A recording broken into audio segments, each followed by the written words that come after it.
Hey fellas, your commissioner here, coming at you for a little week week one, not week zero, week one of NFL action. Uh, we finally made it. Not too long since the last video, but here we are nonetheless. Got the new, well not new, but the nice camera again, so you get to see me in beautiful 1080p.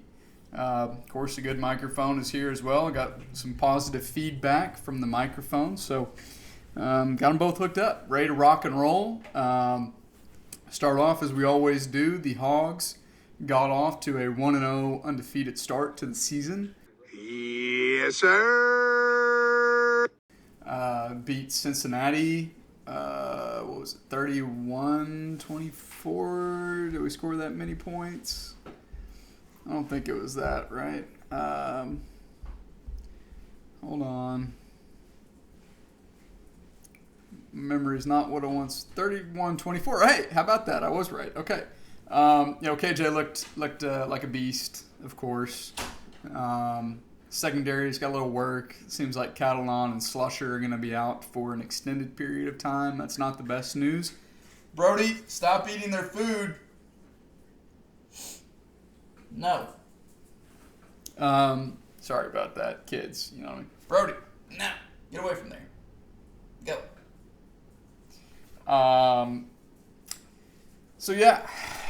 Good start to the season. Win is a win. I mean, they're a ranked team. They were a playoff team last year.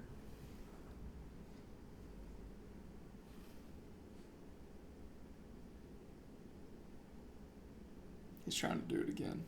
About to catch his ass. Get away from there. Go. Go. Come here. Come here. All right. Hey, Brody, go over there. Go. I keep yelling at you. Erica's going to come out, and you won't like that. Okay, so obviously no games to recap. We've had just a couple transactions so far. I don't know why ESPN is not showing all of them. We've had, I think I mentioned this on the recap video, but Plunk picked up Marvin Jones. Savoy has acquired Derek Carr. Couple new ones.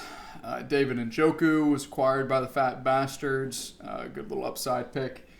And Plunk has since cut Marvin Jones and acquired Eno Benjamin, a little backup to James Conner. So, Conner with an O-R. That's the way Connor spells his name. Connor. I'm undecided if I'm going to be doing any editing this video. Obviously, it took a lot of time, but it was a long video. This one's not going to be as long. I might put some stuff in there for the game of the week, but certainly don't get your hopes or expectations up that the recap video is what all these videos are going to be like, because that's just not going to happen. So, all right, so without further ado, let's go ahead and get into a preview of this week's games, the first slate. We'll start off with myself versus Kicker Lives Matter. Of course, as those of you who watched the recap video know, I do not hold Duncan's team in high esteem. I don't think that it's a very good team, but ESPN thinks it's pretty good. I'm projected to win 125 to 121. We all know the projections don't mean anything. ESPN doesn't know what the hell they're doing projection-wise. Sorry, Mike Clay. I'm sure you're a nice guy, but nobody knows really what the projections are. It's just a guess, an educated guess. You know, I'd love to see somebody's accuracy year in, year out on projecting players at an individual game, points-wise, not ranking, points-wise, how many points they project them to score. I don't know how close this will be. Just the fact that ESPN has Judy to outscore Sutton. I don't love any time I've got, a receiver going against my receiver on the other team, my quarterback is on. But, it is what it is. Ultimately, I do think that I get off to a 1-0 start. I think there's just a little bit too much talent there. I mean, CMC only 3 more points than Joe Mixon against Pittsburgh. And I love Joe Mixon. But, yeah, I'm going to go with myself in that one. Get off to a 1-0 start. Get things rolling and shaking. Next here, we got the Fat Bastards versus Doesn't Contribute. I'm not sure what that picture is for Craig's team. I wonder if I can look at it up close. I don't think so. You're getting an up close look at the commish. Freshly clean shaven for y'all for the first video of the year. I don't know. Anyways, projected to be a barn burner, 119 to 118 with, actually 119.1 to 118.7 with Craig having just the slightest of edges. Looking up and down the roster here, I said a lot of nice things, I think, about Craig's team. I think I said that he was going to be in the playoffs. I don't know, looking back on it, that I'm necessarily sold on that.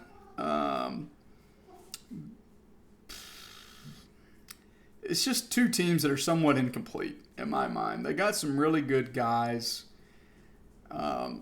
Ultimately, I think Ford's guys might be a little bit better than Craig's guys. So I'm going to have to go with Ford in that one. I'm going to go with Ford. But I do think it's a close one. It's tough. I think two teams are going to be fighting for a playoff spot throughout the year. So next we got Cooter Gang versus Razorback Revival. And boy, does ESPN hate Nick's team. The lowest projected team total of any of the 12 teams in the league. Even lower than Savoy's. Who got a C- draft grade. In retrospect, that probably should have been a D+, because I don't think I gave out any Ds. But whatever, I was in a good mood. Optimistic Laz, it's tough. Optimistic Commish, it's tough to give out too low grades, to be too negative on too many teams. And of course, I don't have a lot of ammo yet so far this season, because it's all fresh, it's all new, so fresh and so clean.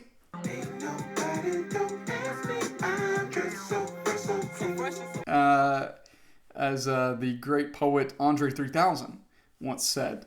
But, I think that Nick's team is kind of unfairly put down by ESPN's projections. If this line holds, I can tell you I'm going to hammer Nick plus 13.1 probably before kickoff. Do they have anybody in the Thursday games? They don't. So, probably Sunday morning I might sprinkle a little money on that game, because I just don't know that JD's team is 13 points better than Nick's. Now, do I think Nick is going to win? I don't know. He's definitely got took a lot of darts, a lot of dart throws, hoping that people can pop for him. Deontay Johnson might not play, though, for JD. I don't know what his practice report has been like. He was in limited practice today. It's not sounding good. So, I probably will go with Nick in this one, just because I don't really love anybody on JD's bench that he would put in there. I'm going to go with Nick in this one. I think Nick not only covers, but underdog, money line as well. So, we'll go with Nick in that one. Next, we got Shade's Shadynasty versus the Swamp Donkeys. Two guys who are best of friends. D. Shade was, obviously, he's in the elite of the elite in Blaine's inner circle because he got one of the very, very coveted and... what's the word? Not freely given out. What's a word for that? What's a synonym for that? Exclusive. Very coveted and exclusive wedding invite up in the Appalachian or the Catskill or on Mount Rainier, some mountain range or some woods somewhere up in the Pacific Northwest. So, I think this is great. I mean, two guys who made the only draft day trade during the season, first draft day trade in years. I think that it should be a good one.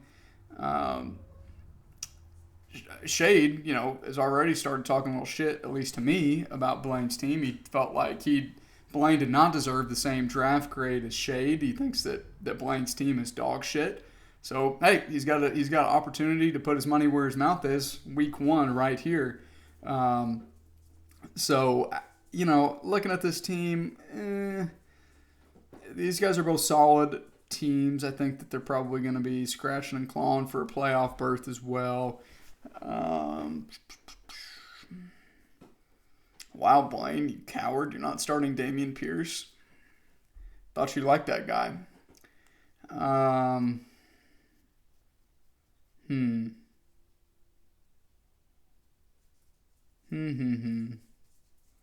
This is ugly. This is ugly matchup here. I'm gonna have to go with the best player on either one of those two teams. That's Josh Allen. We'll go with Blaine in that one. Upset special. Hey, Ford couldn't do it last year, welcoming Forrest to the league with a loss.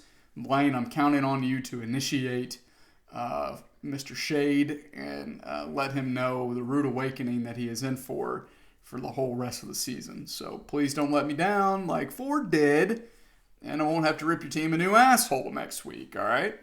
And our penultimate matchup, the rematch of the Horse Ass Bowl, two perennial contenders for the Horse Ass Bowl, in my opinion, or at least one of them. The Cataclysmic Catches versus Savoy. I'm just not even going to really acknowledge his team name. Wilson is projected to win 119 to 112. It's Brody. Get away from there. This guy, man, he just doesn't listen. He just doesn't get it, Brody. They'll be looking back at me like that. Yeah, see, you woke up the dragon. Yep, you're in trouble now. Come on. Yep, he's in trouble now. So, he'll probably be out there the rest of the night. Gone forever, Aaron Hernandez. So, yeah, I do think that Wilson's team is definitely better on paper than Savoy's. So that'll make best of. Note that. So yeah, we're gonna go with Wilson in here. Not a lot of breakdown to happen here. I think Savoy's starting lineup is actually pretty decent. I think it is pretty decent, but I think Wilson might just have a little bit too much talent overall. Not a lot of pop, sexy guys, but I think he's got enough to get it done and get the season started on the right foot. All right, so that brings us to our game of the week. Our Welch's mixed fruit snacks made with real fruit. Welch's is family farmer owned. I think I talked about this with the jelly last season. Family farmer corporation most likely. But hey, these things are an excellent source of vitamins A, C, and E. No preservatives, gluten free. Fun fact: you can hide these in the refrigerator, and nobody will even know that they're there to get them outside of maybe one or two people. As far as the flavor and the consistency, the texture difference between the fridge and not, I can't really tell a difference. They taste good to me either way. But anyway, the Welch's Mixed Fruit Snacks, the official fruit snacks of the Bring That Wood Fantasy Football League. You guys want to see if I can throw all these in my mouth at once and eat them? Because you're about to see it.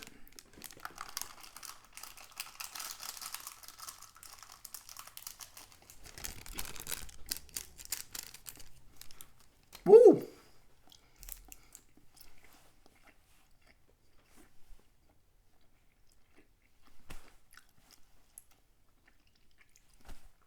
Tastes like fruit. You know what I mean? So anyway, as is tradition, the game of the week, the first game of the week is always a rematch of the championship game from last season, as a hope that somebody, the loser, can get their revenge. I need to stat that out, see if the runner-up, how many times the runner-up has beaten the previous champion in the game of the week, the first game of the regular season. But I think this is a hell of a matchup. This is easily two of the top teams in the league as it stands right now going into opening week. Battle of the quarterback, you got Jalen Hurts versus Lamar Jackson. Two stud hybrid quarterbacks that can do it on the ground, they can do it through the air.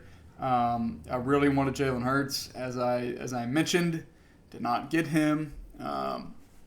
But I do think that they both have juicy matchups. I mean, the Jets and the Lions. So I really want to pick Jalen Hurts, but it's just a little bit too close. If Lamar maybe had a little bit tougher of a matchup, I might change my tune on that. But God, man, watching Hard Knocks, the Lions secondary is really bad. It is really bad. It's maybe worse than Arkansas secondary at the moment. I'm gonna give the edge to Jalen Hurts. So you gotta go with my guy, Jalen Hurts. We'll go with him. Battle of the quarterback. We got Derrick Henry and Breece Hall versus Kamara and Rashad Penny. Kamara and Henry both have pretty juicy matchups. It's really that running back two. I think 12 is a little much for Breece. Man, it's really banking on him getting a touchdown against a tough Ravens front. But Denver's no slouch either. So I think I'm going to push this matchup. If I had to, you're going to twist my arm, maybe give a slight edge to Connor in that one. So, battle of the wide receivers. You got Tyreek Hill, Cooper Kupp, and Deebo Samuel versus Allen Robinson, Jamar Chase, and Rashad Bateman. Kupp and Chase probably balance each other out. You got no Tre'Davious White. Not that he probably would be on Kupp anyway, which is actually probably a good thing for Allen Robinson. But yeah, I can't go against Rip's trio of wide receivers. We're going to go with Rip in that one. So he's got three potentially top 5 guys on his trio, his wide receiver trio, versus Jamar might be the number 1 this year, but who knows what Bateman and Robinson are going to be able to do. So and then battle of the tight end, you got Mark Andrews, Darren Waller, of course. All that shit I talked on Mark Andrews last year helped Rip get to a championship game, and now he's facing them week 1. So we're going to go with Andrews in that one. Waller's been a little bit inconsistent. He's been a little injured. So I'll go with Andrews. Probably the kiss of death for him. And then battle of the flex, you got Eli Moore and Devontae Smith. If Zach Wilson was the starting quarterback for the Jets, Devontae Smith, no question about it, twice on Sunday. But the fact that Joe Flacco is throwing him the ball, elite Joe Flacco, then I'm going to have to go with Eli Moore. So, ultimately, I think that the quarterbacks and the wide receivers are really how you win in this league, week in, week out. So I'm going to go with Rip to get his revenge. Rip's revenge against Connor. Knock Connor down to an 0-1 start, and hopefully he goes 0-2, and then 0-3, and then 4, 5, 6, 7, and then he's just dead. He's dead. His playoff team is dead. His championship hopes are dead and buried. Nothing would warm my heart more than to see him go on a super long losing streak to start the season. I think we'd all love to see it, guys. I really do. So that's it. That's all I got this week, fellas. Hogs are playing another home game, SEC play, South Carolina, Spencer Rattler, the Rattlesnake. I think we'll be okay. They didn't look terribly impressive against Georgia Southern or Georgia State, one of those two teams that they played their opening week. 11 a.m. kick, pretty early. But I just don't know that they can stop us. So I think this is a much worse team than Cincinnati is, to be quite honest with you. So we're going to go with the Hogs in that one.